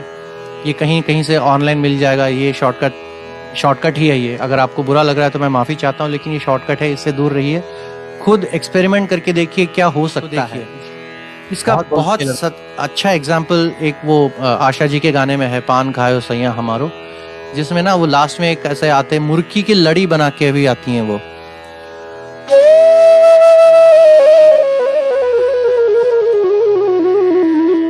ये आता है निशानी धनी सनी, ये 7 नोट की मुर्गी है। सो सनी धनी सनी 1 2 3 4 5 6, निशानी धनी सनी 1 2 3 4 5 6 7, धनी सनी धनी धनी सनी धनी 6, निशानी धनी 5, सनी धनी 4, बस। इसके बाद फिर निधनी, ये मुर्गी नहीं हुआ, निधनी ये खटका हो सकता है। तो मेहनत है, जैसे मैंने पहले भी कहा था, ये सरल है लेकिन आसान नहीं है। टेक्निक के इस्तेमाल से हम संगीत माने हम भाव व्यक्त करते हैं। अब भाव अगर व्यक्त ठीक से नहीं हो रहे हों तो या तो आपके शब्द गलत हैं, या आपकी भाषा गलत है, या आपके विचार उस तरीके से समाये नहीं है जिस तरीके से आप बता पा रहे हैं। ये हो रहा है बहुत लोगों के हाथ में। ये गलत बिल्कुल नहीं है, लेकिन इसमें गमक की खुशबू नहीं है। नोट, स्ट्रोक, फिर तुरंत उसके ऊपर का नोट, ये गमक गमक की क्रिया है। जैसे मैंने क्या किया, सा नोट मेरा बजाया नहीं अभी तक, सा है सुर, उस पे स्ट्रोक लगाया, स्ट्रोक लगाने के साथ ही मैंने ऋषभ पर जाके उसको बंद कर लिया नोट को, ये किया है। इसको मैं अगर बार बार करूंगा तो उसकी एक गमक की महक आएगी उसमें।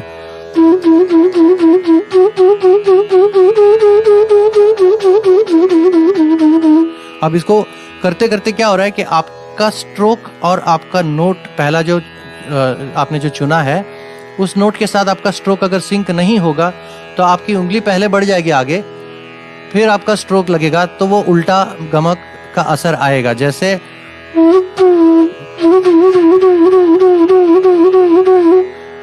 मेरा स्ट्रोक कहाँ शिफ्ट हो गया, ऋषभ पहुंचने के बाद मेरा स्ट्रोक शुरू हो रहा है, इसलिए मेरा गमक क्या सुनाई दे रहा है, ऐसे सुनाई दे रहा है। ये नहीं होना चाहिए।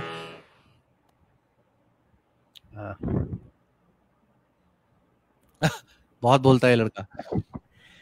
But then the thing is, it is so beautifully explained. मतलब मैं फ्लूट बजाता नहीं, I still visit your channel from time to time. Very logically explained. Thank you. So I also remember this old video, I think 3 साल करीब करीब पुराना है, where I think you were walking on the street and explaining tal. Yeah, That yeah, was yeah. something that I found so relatable. मतलब मैं भी चलते चलते वैसा करता हूँ. हाँ, हाँ। हाँ, ये तो सारी बातें Yes. थी जो उन्होंने बताई, गुरुओं ने बताई थी, वो तो हमने उसको, और ऐसा प्लेटफॉर्म है जहाँ पे आप it's also easy, there is no chance of misinterpretation here, do you see? Yeah, the affecting factor could be how you say something or who is saying it and how they are saying it, and वहाँ पे फिर मिसइंटरप्रिटेशन का chance है. अभी linguistic challenges भी हैं, like this. Somebody here has asked what is how to overcome the challenge of linguistic barriers, because most people speak like मेरे channel पे I started off speaking in English, but then I realized that most of our student base or people who are interested in knowing about this thing come from India, come from non-English speaking communities, mostly Hindi speaking communities. So I started speaking in Hindi. मेरी हिंदी को मैंने I polished it. उसके बाद फिर South Indian musicians said that हमें हिंदी नहीं आती, please, they don't even know English. So how do you language barrier कैसे? That is where a place like this website I'm making really helps me in some kind of bridging that gap. But I do speak in Hindi all the same, but I do captioning of it in English. So to a certain degree you can overcome that. But how often, even in those days where early days where Indian musicians would teach students from abroad, some of these musicians were not very fluent in English. So how would they teach? They also had a language barrier. तब तो subtitles तो नहीं चलते थे ना वहाँ पे live में.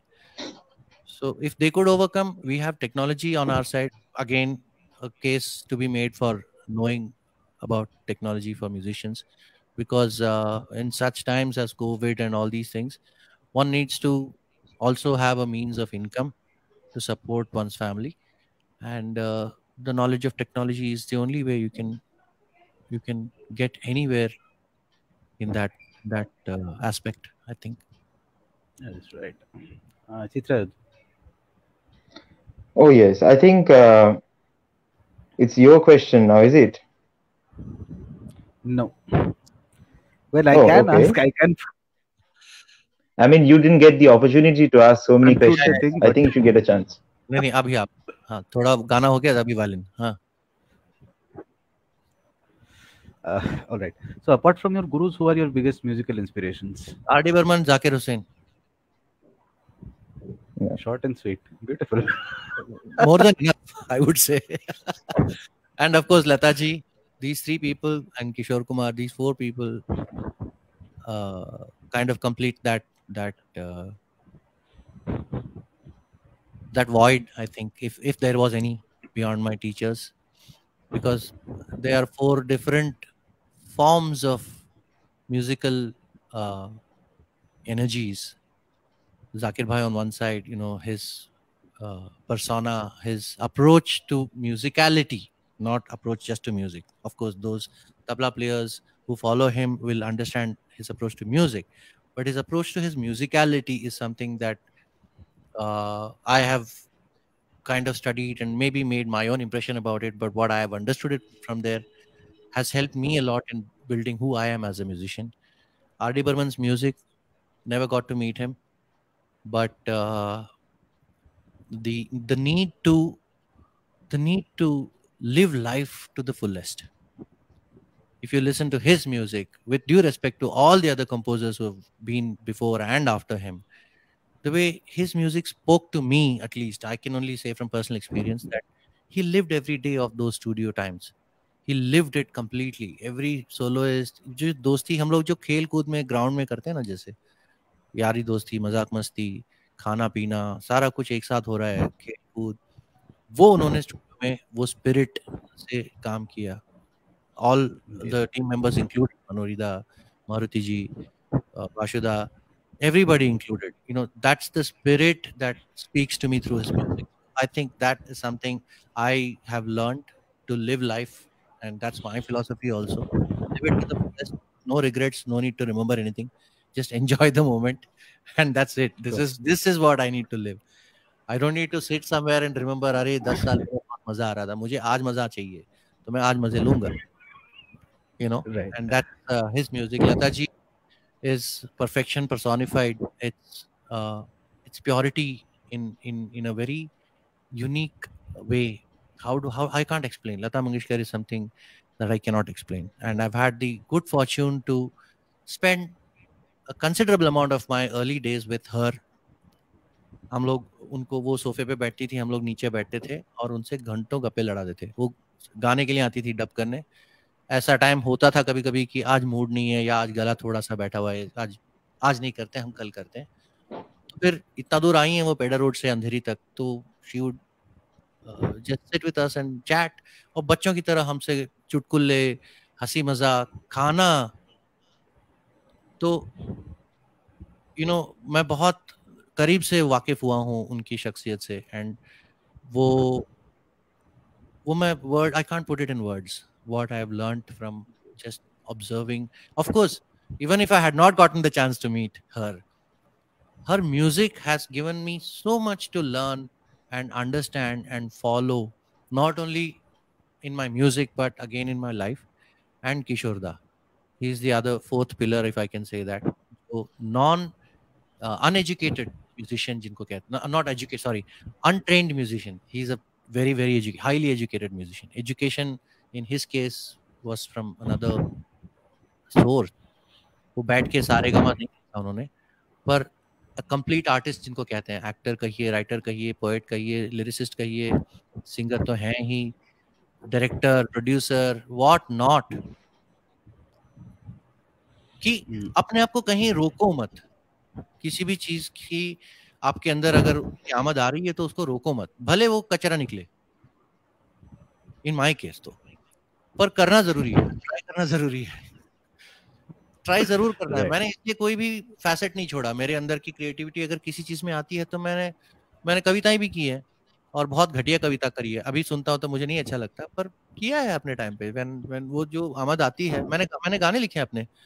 And most of what I did was because people, were kind enough not to work with me. They would generally say, या तो टाइम नहीं है, या तुम्हारे पास मेरा बजट नहीं होगा.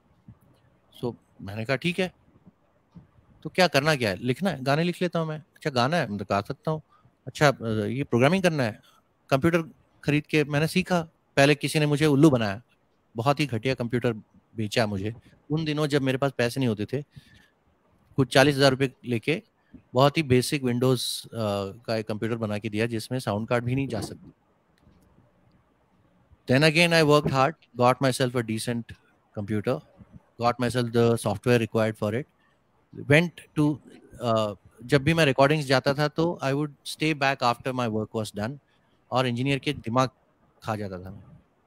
ये क्या किया तुमने, ये अभी जो ट्विक किया इसको क्या कहते हैं, इसको EQ क्यों कहते हैं, ये वहां से शुरुआत. मुझे कुछ नहीं आता था, बट उसको काम करते हुए, and then there came a time where I had some money in my pocket. तो मैं खामखा के ट्रैक्स बनाता था, म्यूजिशियन दोस्तों को बुला के बैठ के हम लोग जैम करते थे, उसको फिर अभी मिक्स करेंगे. तो मेरा मुद्दा वो था कि अगले दिन मैं मिक्स करूंगा, पूरे दिन का स्टूडियो का पैसा देके मैं उसको मिक्स करने बोलता था. I would ask him, chew his brains out to find out what he did. ये कंप्रेशन क्यों किया तुमने, ये इसमें ये थ्रेशोल्ड क्यों रखा, इसमें ये EQ क्यों डाला, इसमें ये वाला प्लगइन, अच्छा वो भी तो EQ है, ये भी EQ है, तो ये वो उसमें वो प्लगइन क्यों, इसमें ये प्लगइन क्यों.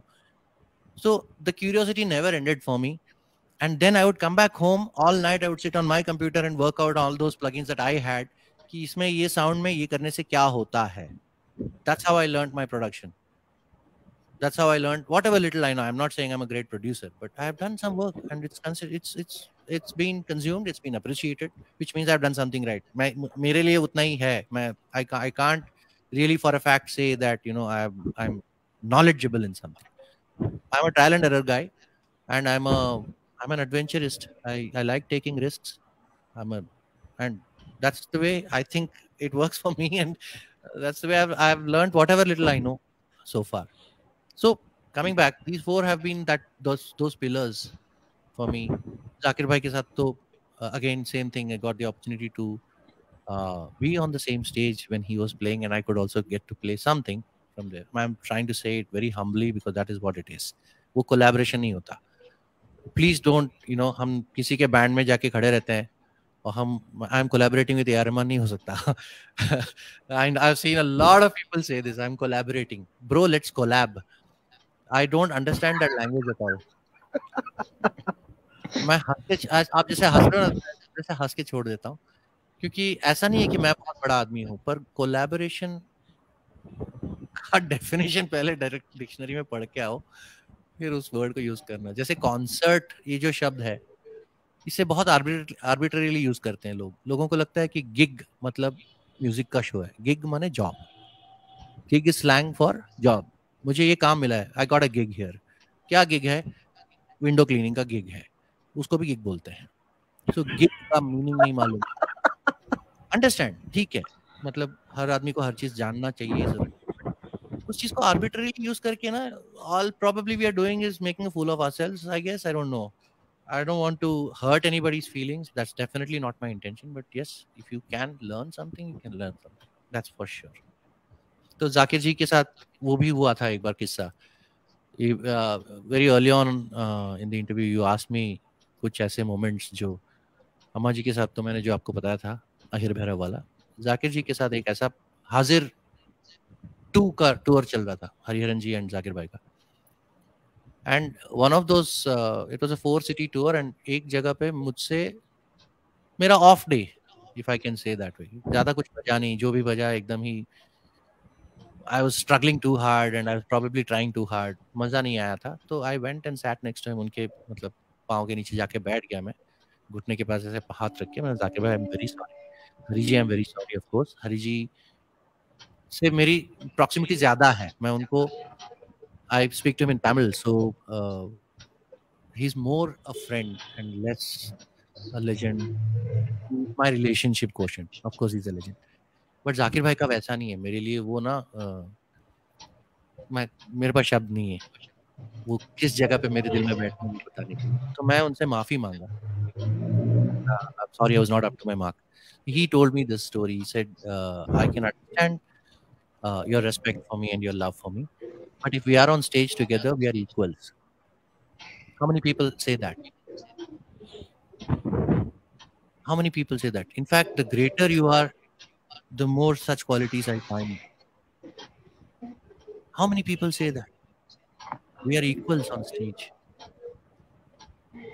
मैंने तो उल्टा ऐसे ऐसे तबल भी देखे हैं, नाम नहीं लेना चाहूंगा. अरे भैया, तुम तो जूनियर हो, बजाओ, पांच हो. ऑफ कोर्स मेरे बहुत अर्ली डेज थे, 5 होने की उम्र थी मेरी उनकी, पर उनकी औकात नहीं थी. जो ऐसे बोल के 5 हुआ आता है, उसकी तो शायद औकात ही नहीं. I am sorry. So anyway, so too many things. But this episode with Zakir ji, I can't forget at all. He spoke and he said, yes, the love exists, the respect exists, but you're there and you have me to support you in expressing your ideas on stage.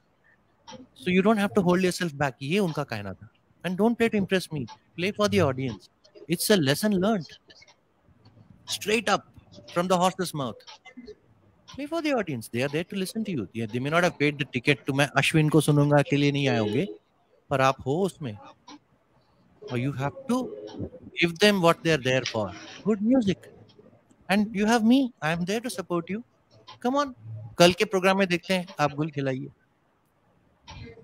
The next evening was, I don't need to say, आग लग गई थी मेरे में. यार अब तो दोस्ती हो गई. ऐसे हो गया था कि एक broke the ice so beautifully.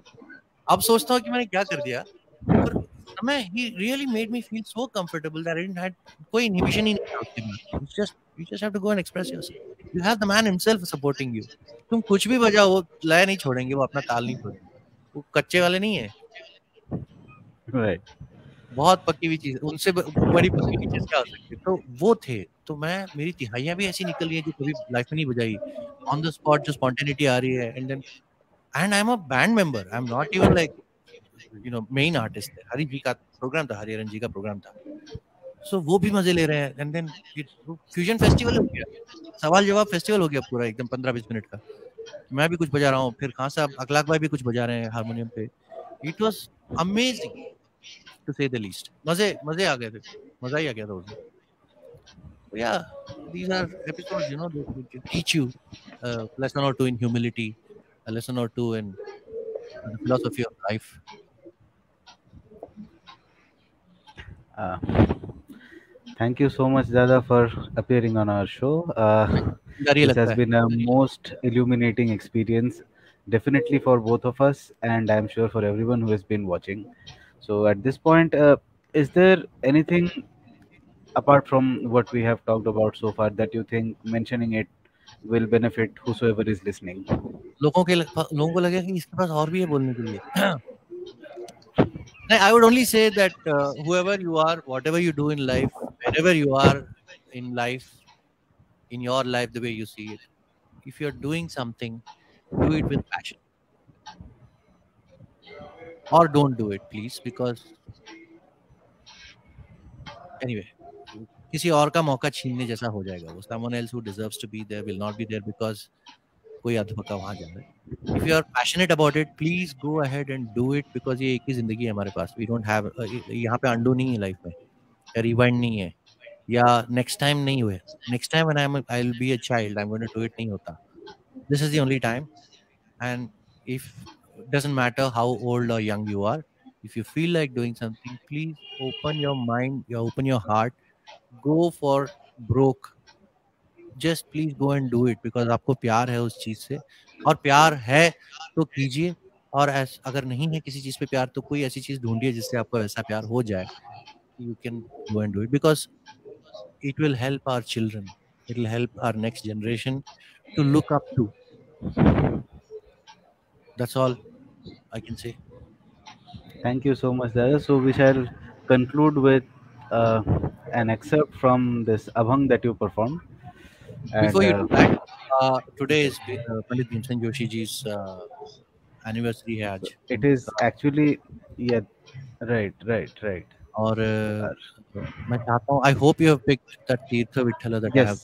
Yes, that is Okay. what we'll play. Yeah. And So, उसके आगे हमें बात नहीं करनी चाहिए, तो मैं पहले I would like to thank you guys thank you for so much, Dada, for considering coming me here. worthy of this platform, and I'd like to thank all the audience who have, जो भी अभी 27 लोग जो हमारे साथ हैं और इसके पहले भी जो लोग, उन सभी का धन्यवाद करता हूँ कि इतनी देर रुके और सुना हमको.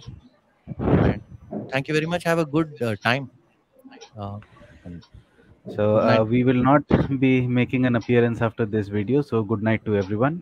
Please enjoy the music.